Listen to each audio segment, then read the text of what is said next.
What's this? A letter for me. Welcome to another episode of Remember the Great Sports Through the Mail Thursdays. Today I'm going to share with you 3 recent successes that I just got back in the mail. This first one is postmarked from California, and it is former Los Angeles Dodgers player Billy Ashley on 1, minor league card, 2, Donruss the Rookies, which that's the set I'm working on, so very happy to get that one back. A 3rd, Coming Attraction, 93 Topps. And a 4th, 93 Donruss rated rookie. So let me tell you a little bit about Billy Ashley. Billy Ashley, a Michigan native, played his high school baseball in Michigan and was selected in the 3rd round of the 1988 draft by the Los Angeles Dodgers. He was one of these towering power hitters, standing at 6'7", 220 pounds.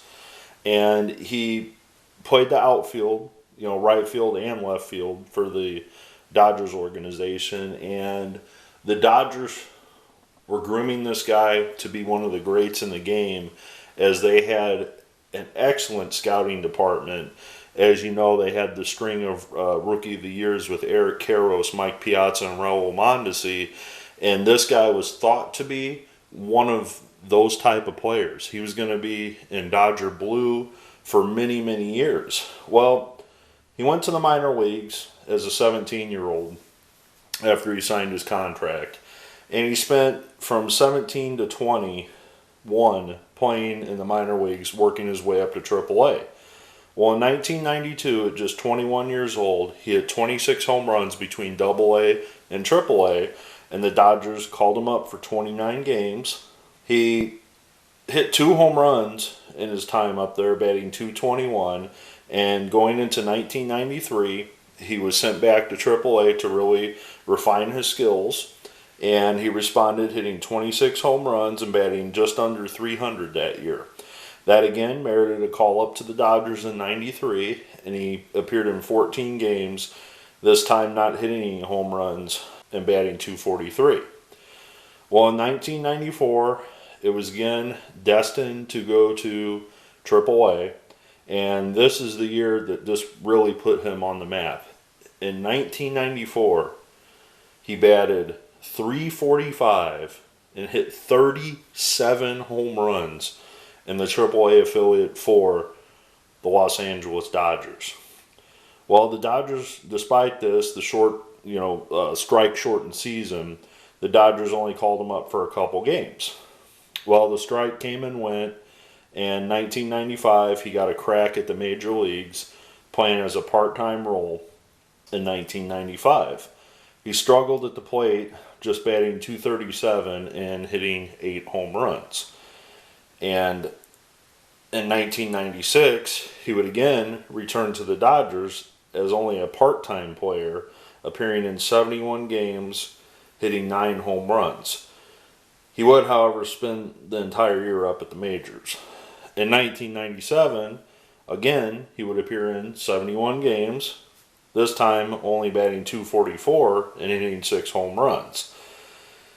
So after the 1997 season, the Dodgers decided to release him from his contract in March of 1998, right before the season started. Well, he was only unemployed for a day, and the Red Sox snatched him up and assigned him to their AAA affiliate. Well, for Boston, he hit 14 home runs and batted a respectable .270. He got called up in 1998 to the Red Sox for 13 games, where he actually batted .292 and hit 3 home runs in just 13 games. So he had a pretty decent stint right there in 1998. However, despite this, the Red Sox did not re-sign him, and he signed a minor league deal with the Detroit Tigers for the 99 season. He only appeared in 29 games that year in 1999, and I don't know if that was because of injury or something along those lines, and batted .286 in limited duty and hit 9 home runs. But despite this, he did not get called up to the majors by the Tigers, and after that season, at just 28 years old, Billy Ashley retired from baseball as a player. Well, post-playing career, he moved back to California, and he became a high school coach, which is what, from what I understand, he still does to this day.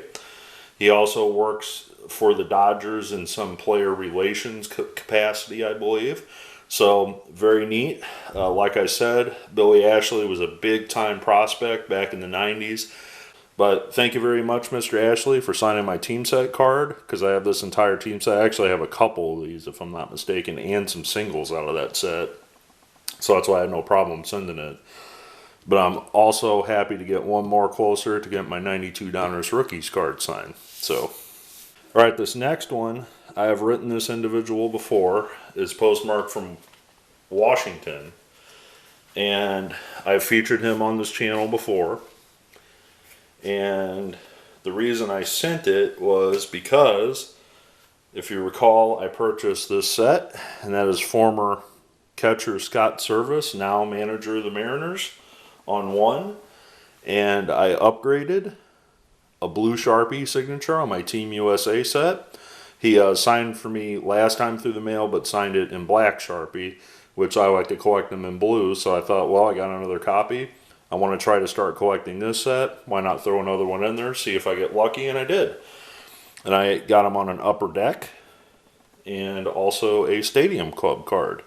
And these all turned out wonderfully. I'm very excited to have these in my collection. Mr. Servais is a very underrated player for his era, in my opinion.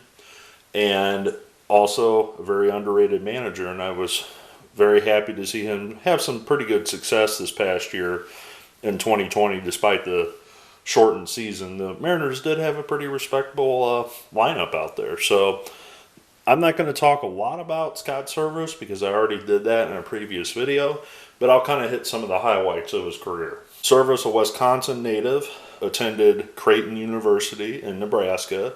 He was part of Team USA for the 1988 gold-winning Team USA team as their catcher. He also was on the Pan American team, I believe, the previous year. After being drafted in the third round of the 1988 draft by the Houston Astros, he worked his way up through the Astros system at various minor league stops until he made his debut in 1991 with the Houston Astros. He only appeared in 16 games, but in 1992, he appeared in 77 games, and he was used as a part-time player. And like I said, that set right there, 92. From 93, 94, and 95, he would remain with the Astros in a part-time capacity. Then he would be shipped to the Chicago Cubs during the 95 season, and the Cubs in 1996 through 98 will make him their primary catcher, as their everyday catcher. Well, in 1999, he was with the Giants. In 2000, with the Rockies and the Giants for a second stint, and then returned back to the team that originally drafted him in 2001 with the Houston Astros. After his last season in the majors with the Astros, he did sign with the Colorado Rockies and played a little bit for the San Francisco Giants again in their minor league affiliate. Well, obviously, as many of you know, he is the current manager of the Seattle Mariners. Since 2016, they've gone through a lot of trials and tribulations, to say it nicely, in Seattle. However, I think that under Servais, they have kind of grown as a team, as he's a very smart baseball man, as most former catchers are. And the young nucleus of players that the current Mariners have are only going to hopefully thrive under Scott Servais. So, very happy to add Mr. Servais to my collection again, but I'm not going to talk a lot about him because, again, I've already featured him in another video. Alright, so this final return is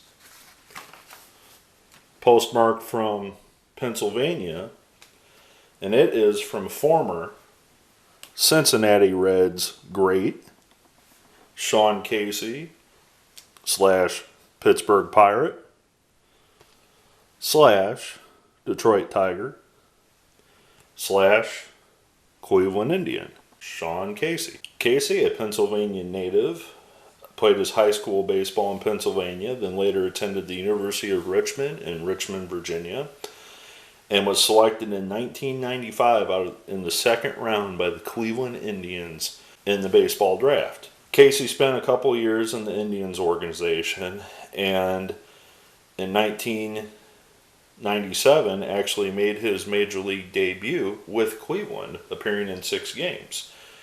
Well, going into 1998, he was traded for starter Dave Burba to the Cincinnati Reds.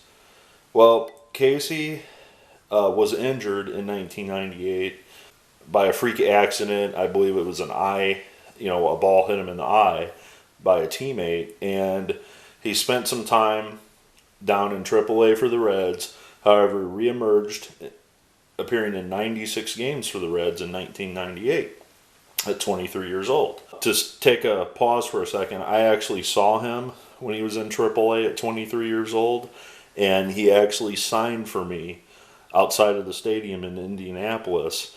And then, I don't know if it was that year or the following year, I saw him in Cincinnati, or not in Cincinnati, but I saw him in St. Louis when the Reds were in town, and he also signed for me outside the stadium at Busch Stadium as well. So ever since then, I've always been kind of a Sean Casey fan after he treated me so well as a fan when I was just a high school kid, essentially.